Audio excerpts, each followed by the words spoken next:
Директно од аеродром во Литература МК ви благодарам што дојдовте, што не испочитувавте. После толку бурни денови, Бергамо, Софија, Бергамо повторно, Рим беше претходно Санта Барбара и така натаму и така натаму. Гледачите ќе знаат дека станува збор за филмот Исцелител.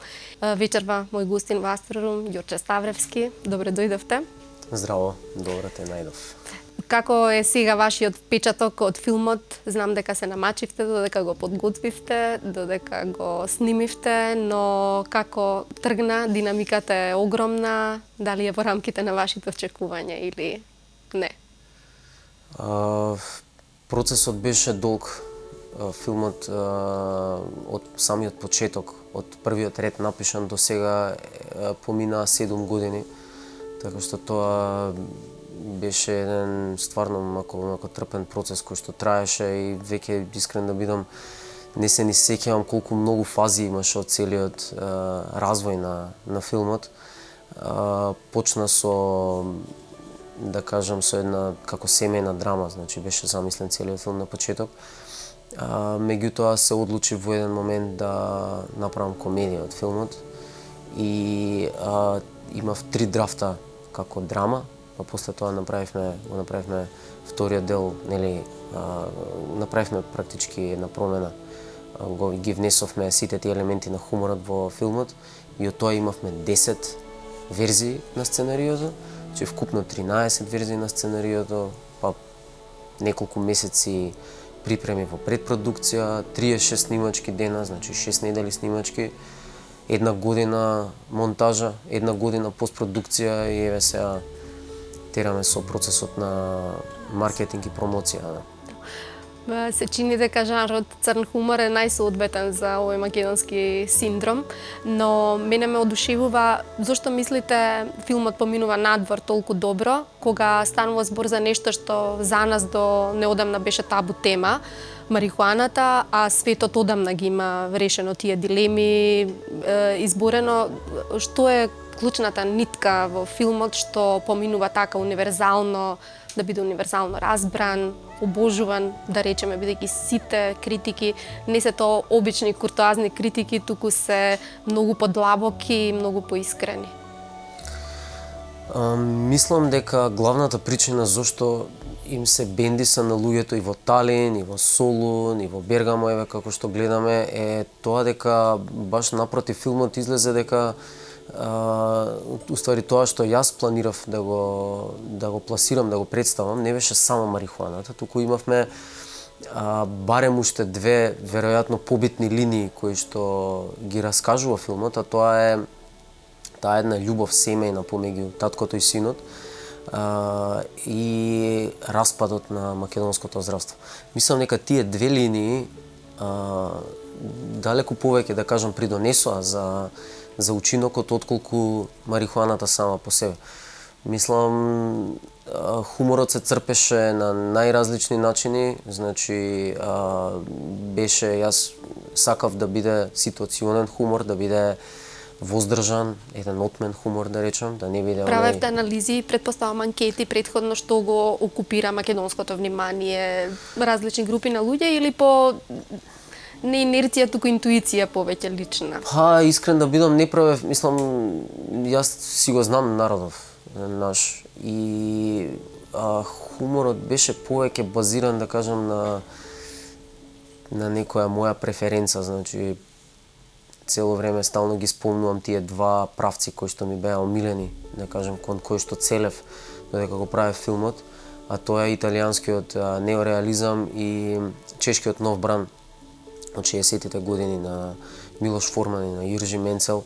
И токму тие нивните филмови имаат еден хумор кој што мене ми е далеку попрефинен, да кажам, отколку балканскиот хумор кој што го имаме низ во последниве години. И кон тоа се стремев, да кажам. Мислам, тоа ми беше мене поентата. И сакав на таков начин, да речам, да му пристапам на хуморот, наместо на она наше типично, нели, хај до некаде и шовинистичко и агресивно прикажување на таа страна на хуморот.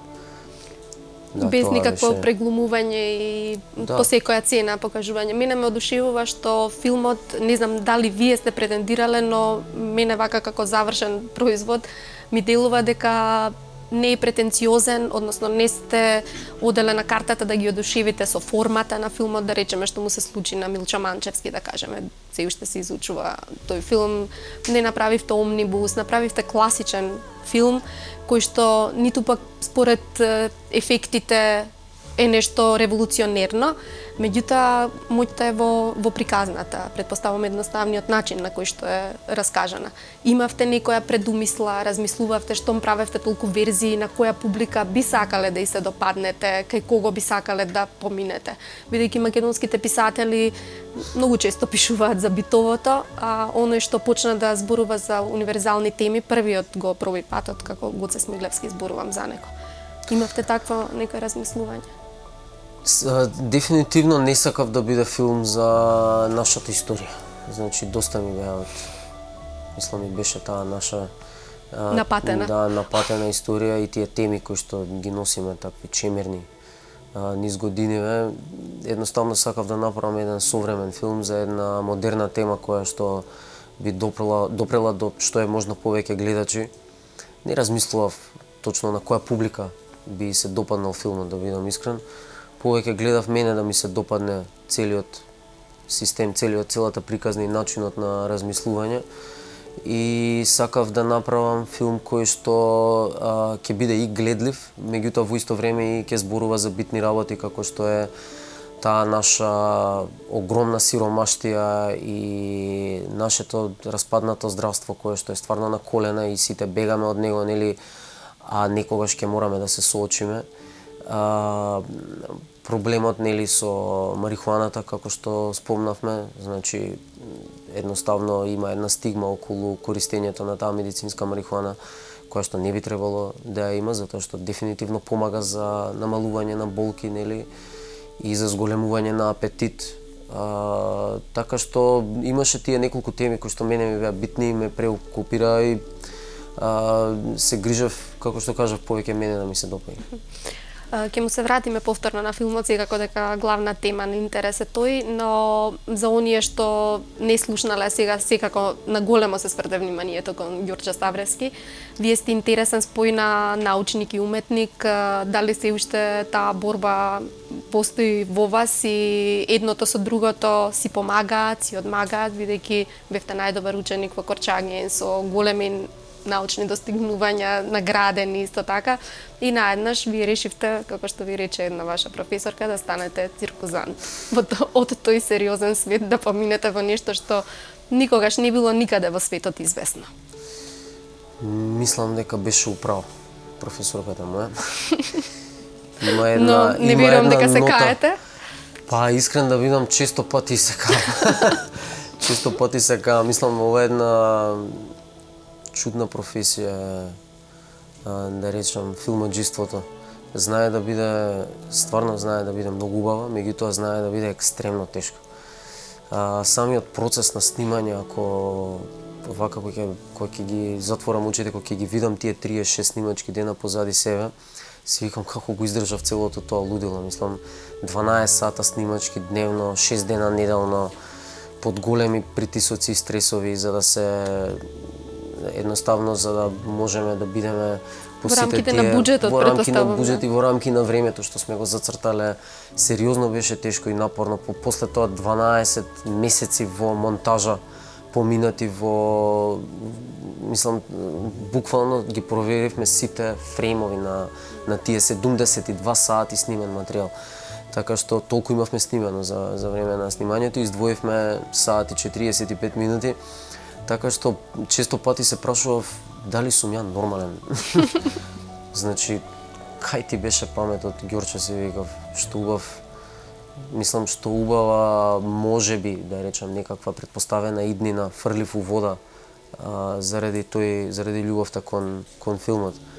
Не знаеме што ќе се случи. Но како ќе добиевте 13 немриска награда општествена, ако не бевте научник, зарем ќе ми беше драга како уметник. Последниве години тоа беше повеќе, ако сакате, лошо светло да се фрли на вас. Не, беше, јас ја добив наградата, таа 13-та ноемвриска награда ја добив релативно рано. Јас ја добив на 15 години, мислам, нека имав. Една од најголемите награди во Македонија, добиена така млад. Не сакам да ја минимизирам. Да, не, и баш ме задолжи таа награда. Некако ми беше голем товар, колку што ми беше драго, нели? Сега се одолживте. Баш така. Некако, да, баш ми се симна еден товар од грбот затоа што беше како облак. Да, ми викаше Ѓорче, тоа е тоа. Едноставно, тоа беше тоа што го направи. Нема да има, да, веќе можности, тоа не е така. Од кого учевте, бидејќи дали некогаш си помисливте ете целото тоа ваше знаење, теориска подготовка во другите области ви помага? Денес имаме голема конкуренција во сите области, пеколна е конкуренцијата и во режисерските води, и актерските, во филмската индустрија, но дали токму знаењето некогаш знае да го даде тој некој велат X фактор, но тоа не е воопшто нешто што е паднато од Марс, туку се должи на акумулирање на други знаења, различни перспективи. Дали помисливте некогаш дека тие сите петки во училиште дека најдоа место, разбирајќи го секој процес на работа, па и во филмот, и ја сакавте филозофијата, сигурно ви помогна да извлечете од актерите максимум, да навлезете во нивната психологија? Мислам дека дефинитивно ми помогна во, да речам, во пристапот кон знаењето. Значи, јас сум, да кажам, еден заљубеник во учењето. Јас сакам да учам нови работи и не се плашам да се фатам онака во коштец, да, што се вика со знаењето, и на тоа ме научи, да речам, мојата историја и моето искуство во Корчагин, да речам, и кога бев на компјутерска технологија и електроника на ЕТФ. И токму тоа ми беше на мене едноставно главната работа која што ме водеше низ овој цел процес, затоа што имаше многу работи кои што немаше кој да ги направи, морав јас да ги направам. И човек едноставно... А немате толку пари да ангажирате она што го гледаме на одјавната шпица на најголемите продукции, веројатно компензиравте со вашето скокнување секаде? Значи, токму тоа е целата поента. Човек може се што да научи. И може да влезе, ја бев практички како џокер во целата работа. Во моментот кога нешто не функционираше, улетував со целото мое срце, да речам, не дека знаев нешто премногу, меѓутоа едноставно... Но ѓајќи го алгоритамот за... Па, ако може човек да речам, да помине скрос одличен во Крочагин или да се спреми за една писмена некоја кај Ермина, например, ако треба човек да се спреми за биологија кај неа, јас мислам дека можам се да научам. Мислам, толку беа тешки сите тие работи кои што ги поминував како млад, или пак тие надпревари по математика, или мислам дека мојата љубов кон учењето никогаш не прекина. И стварно мислам дека е таа една работа која што би им ја порачал, да кажам, на моите млади колеги. Добра порака за младите. Да учат, да сакаат да научат, затоа што никогаш не прекинува, мислам, тој процес на учење. Кога ќе помислиш дека си научил, јас мислам дека тогаш почнал. Тешко е да се најде сопствениот пат, сопствениот јазик. Веројатно треба да се искусат сите туѓи искуства, да се дојде до своето. Кои на овој пат до првиот дебитантски толку успешен филм, кои се тие клучни личности? Ментори во смисла директни, индиректни? Можам да кажам дека кога бев во Корчагин, мојот професор по филозофија Стефан Сидовски ми го заврте вниманието од науката. Почнав да размислувам се повеќе и повеќе за филозофија, за литература, за уметности и мислам дека он беше еден од клучните луѓе кои што така малце ме насочи во тоа време. Го споменавте Форман претходно, предпоставувам дека штом ви се допаѓа автоматски целите кон таков израз. Па, да бидам искрен, сакам да спомнам уште еден човек, исто мој професор на ФДУ, Владимир Блажевски, кој што покажа дека со малку пари може да се сними многу. Станавме пријатели едноставно и таа една љубов, да кажам, сега веќе сме едноставно пријатели, го надминавме тој однос, да кажам, на професор и студент, меѓутоа многу работи тој човек направи за мене. Мислам, во некоја смисла ми го зачува вниманието кон филмот. Значи, ме насочи да размислувам што е можно пофокусирано, затоа што малце имам немирен дух. Јас мислам дека можеби дури имаше периоди кога размислував стварно да се откажам од снимањето филмови, ми беше премногу хаотично и се уште се борам со некои работи, некои аспекти на уметноста и на филмот, например, вреднувањето. Не можам се уште да го разберам како функционира. Во тој момент е многу важно некој да ве демпува и да. А инаку во контекст на моите филмски идоли, па имам многу, мислам, како што кажав, Има ли неизмислени работи? Сите велат во уметноста дека постојано го споменуваат тоа дека има криза, дека тешко е да се измисли нешто ново, дека се е измислено. Каде го гледате новиот филм? Да речеме во револуционерна смисла. Искрено, мислам, не знам што да кажам, јас сум голем циник во однос на уметноста, едноставно. Ќе се надминат ли техникалиите да се врати човекот кон содржината, суштината? Дали дојде такво време? Не знам што да кажам околу тоа, затоа што едно време го замрзев постмодернизмот заради сето тоа што го направи белја во сите уметности. Направи огромна белја, да. Мислам, колку што имаше добри работи, толку имаше и лоши работи, толку имаше и го доведе малтене, го доведе уметничкиот свет до еден чист нихилизам, знаеш. Во моментот кога се е уметност, ништо не е уметност. Мислам, во тој момент сваќа човек дека се ништи едноставно се, мислам, малце радикално ова да се каже, нормално имаше преубави работи кои што ги донесе тој постмодернизам, меѓутоа доаѓаме до моментот кога треба да се преиспита целата таа, да речам, сфера од нашето културно делување и малку од малку да се вратат тие големите вредности на хуманизмот и просветителството, мислам, кои што од 17-тиот век налака придонесоа за еден таков рапиден, да кажам, развој на човештвото. А и оваа динамика на живење ќе се вратиме ли на книги долги како оние на Достоевски, на филмови? Се сеќам, се научивме да гледаме брзи филмови, брзи кадри и дојде Сибирскиот берберин и ретко кој можеше да остане во киносалата 3 часа или нешто така. Во таа смисла трпението е на луѓето, тие се со краток фитиль. Јас мислам дека нема шанса да се вратиме назад. Нема шанса. Мислам дека ќе има некакви експерименти, например како што беше Blade Runner сега, ремејкот.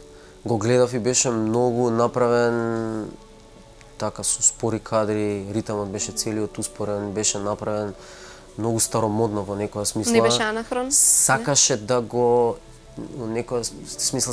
имитира стариот Blade Runner и мислам дека беше успешен како таков, меѓутоа не го сака премногу. Мислам, видов дека немаше премногу интерес кај публиката и гледам дека не го уважија доволно за време на Оскарите. Мислам, не ми се свиѓа мене толку колку оригиналот, меѓутоа сепак мислам дека беше вреди. Дека беа пресурови према него. Знам дека сега динамиката на случувањата не ви дава да земете здив, но да ве прашам, штом ќе се случи успехот, вам ви беше најважен процесот на работа. Вие да сте задоволни, сите кадри, сите фреймови проверени, знаете што сте направиле, но сега сите ќе ве прашуваат кога вториот филм и Што мислите, што ќе правите? Обично кога првиот е толку успешен, вториот ретко кога успева. Ќе биде тешко, не знам, мислам добрата работа е што идеите кои што ми беа, да речам, за следните филмови, ми се идеи кои што веројатно на кои што ќе продолжам да работам и процесот, сакам да кажам, почнате пред да биде успехот на овој филм и си зема сам некој свој пат, процесот на следните приказни. Така што ќе се трудам да не ги ставам сите овие состојки кои што беа успешни од овој филм, да ги ставам по секоја цена во следниот филм. Значи не нужно би направил ист тип на филм. Мислам, може ќе биде црна комедија, како што беше претходниот, може и нема. Не знам, меѓутоа во секој случај едва чекам да влезам во процес на работа, да. Мислам, се уште сме во процесот на дистрибуција и маркетинг на овој филм и малку ми стана замарно нормално. Мислам, се изнашетавме по фестиваливе, супер. Колку награди собра исцелител? Некој ваш пријател го видов на социјалните мрежи, се пошегува дека нема да имате место на постерот, на каверот, кај да ги ставите сите награди. Успехот е стварно сериозен. За некои си 4,5 месеци имаме 16 фестивали, имаме 5 награди земено. Од кои главни? Од кои главни се 3, значи големи се 3 награди. Едната беше во Солун, иако е тоа награда на публика, тоа е единствената награда уствари во балканската конкуренција. Значи тоа е награда за најдобар филм од балканската конкуренција. Имавме наградата во Санта Барбара, е награда исто за најдобар филм.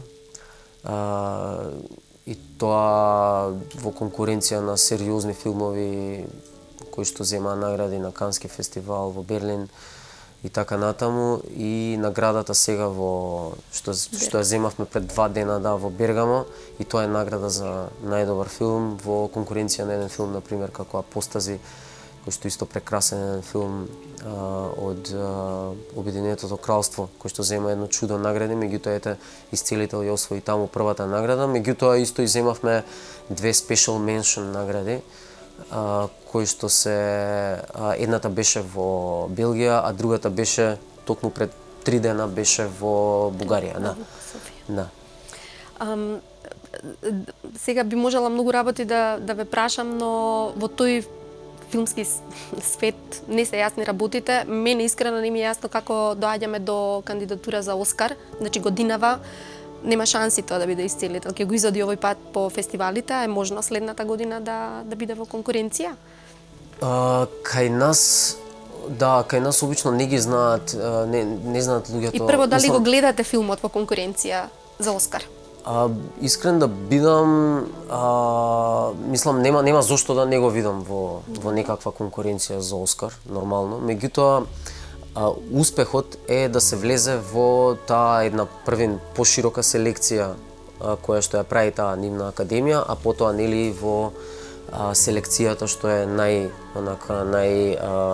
тесна селекција на номинацијата практички за Оскар. И секоја земја практички има свој номиниран филм за Оскар. И некогаш, особено од мали земји како нашите, не е голем успех да бидеш номиниран од Македонија, филмот да биде номиниран за Оскар, затоа што ние некогаш имаме еден до ниеден филм. Така што едноставно се случуваше низ годиниве да ни е само тој филм, нели, направен. И кога ќе каже човек, меѓутоа често пати продукциите тоа го злоупотребуваа и го користеа во еден погрешен маркетинг и кажуваа македонскиот кандидат за Оскар во некоја смисла единствениот. Тоа е единствениот филм, пробувајќи да прикажат буквално како да е влезен тој филм во таа некоја најтесна селекција како номинација да го прикажат за Оскар, што не е точно. Ќе помогне ли исцелител да мериме според него сега и според некои други филмови, дојдено ли е времето веќе да може да ги позиционираме работите што ги слушавме последнава декада, односно конечно да ги наредиме по вредноста. Сметам дека многу работи беа фаворизирани како што не треба. Имаме ли доволно квантум на нова продукција за да знаеме каде сме и што вистински сме направили и каков потенцијал имаме? Или ова е единствениот начин Не меѓународно? сум- Да, јас не сум сигурен веќе, како што кажав, се повеќе и повеќе ме нагризува мојот собствен цинизам и ми покажува дека во оваа земја ништо не е сигурно. Значи за тоа сум сигурен. Да, нешто. да, за тоа сум сигурен дека ништо не е сигурно во земјава и дека нема, јас мислам дека не можеме да градиме темели на ништо практички. Мислам едноставно како многу пати претходно кога мислевме или кога мислиме дека нешто е темел за нешто понатаму, излегува дека темелот е отприлика за една година, мислам, ни трае нашите, да, од стиропор е темелот, точно. Мермер, ама не е мермер. Да, така што не би сакал, мислам нормално доколку некого го инспирира овој успех на исцелител, мене би ми било драго, особено на моите помлади колеги ако им представува нешто овој успех. Мене би ми било тоа големо задоволство, меѓутоа дека ќе градиме нешто врз овој успех, јас се сомневам. Дури вие не одевте на тој трик да ја бирате екипата да ви е проверена да го продава филмот со некое многу значено име, инаку глумците се прекрасни. Како го направивте кастингот? Што ви беше важно, бидејќи вие со овој филм не само што му дадовте шанса на филмот, им дадовте и на многу нови актери да си го најдат местото и да се вивнат одеднаш како одскочна штица во филмскиот свет. Тоа беше направено по некое собствено убедување и од една искрена омраза кон играњето на сигурно. Значи, не може да се направи нешто без ризик. И кога веќе ја добив таа шанса да го направам филмот, јас решив да ги проверам актерите кои што ми беа во некоја смисла во моето видно поле. И за мене не значеше ништо дали е некој проверен актер или е човек кој што е почетник, да кажам почетник или некој кој што е добар, меѓутоа е подзаборавен, така што одлучив сам да проверам и да им верувам на моите очи и уши.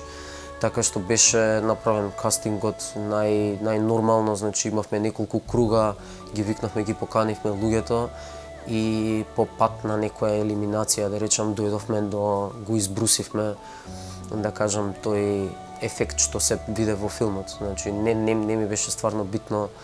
Битен ми беше, многу живав у кастингот затоа што видов многу сериозен пристап на скоро сите актери што дојдоа. Сите беа на време, сите се трудеа и дадоа максимум, сите соработуваа најпрофесионално со мене, ме сватија што се Фолтиновци, одлична музика.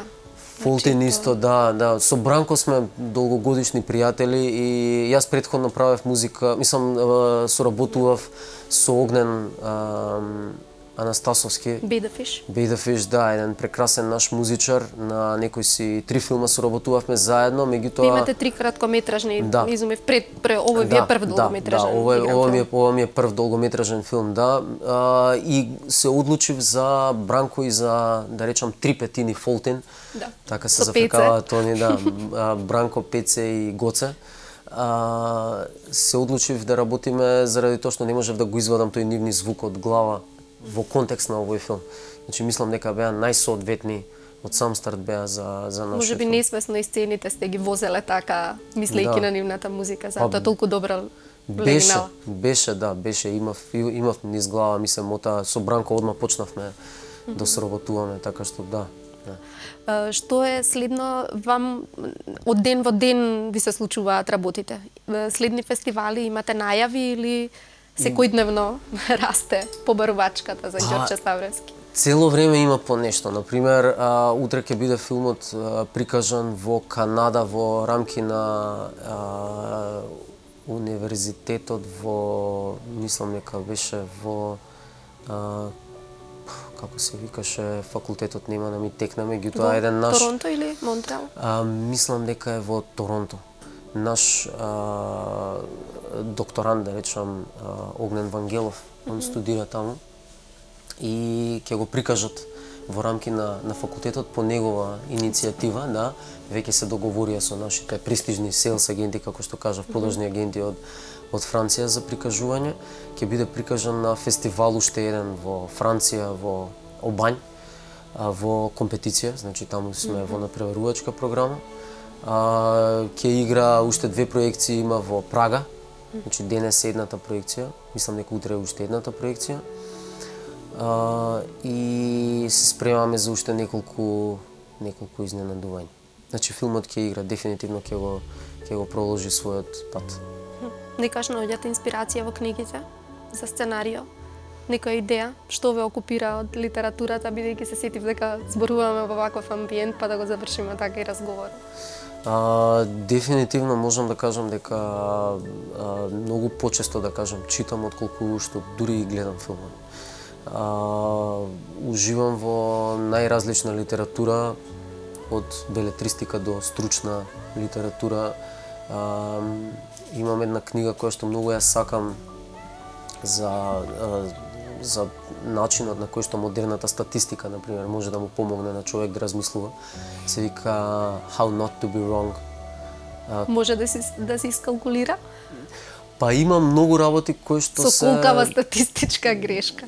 Па има неверојатно колку работи може човек да предвиди. Повторно се враќате во Корчагин, се мора да квантифицирате. Да, меѓутоа неверојатно колку е уствари книгата, колку е достапна, да речам, за еден обичен читател. Да, многу е разбирлива, многу е убава, така што би им порачал на гледачите да ја видат книгата, да ја прочитаат ако имаат можност, преубава книга.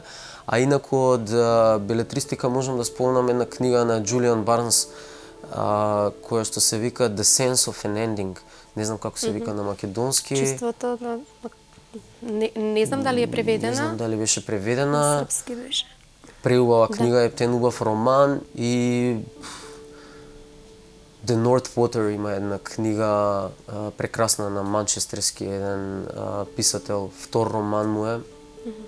Заборев како му беше името на човекот, меѓутоа еден преубав роман. Така што, да, дефинитивно уживам во литература и стално, секогаш, сега во последниве месеци нема време. Може вториот филм да биде нека екранизација на нека позната книга, приказна.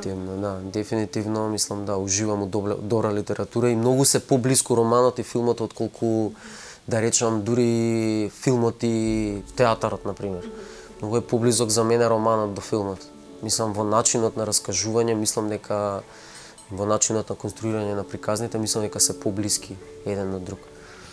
Јас ви благодарам што вака не правите горди секојдневно, следиме каде настапувате, Исцелител не е само ваш филм, вака добро е што ни причинува радост како некои победи на спортски тимови и така, дефинитивно духот треба да се подигне и да се тргне од овие неубавите нешта што ни се случуваат постојано. Благодарам за ова гостување во Астрорум.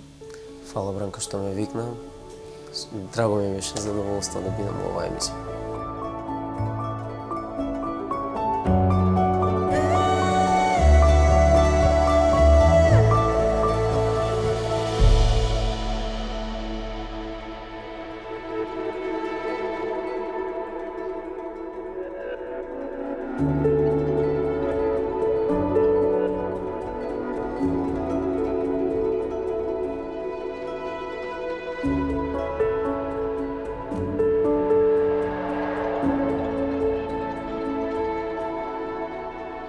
Thank you.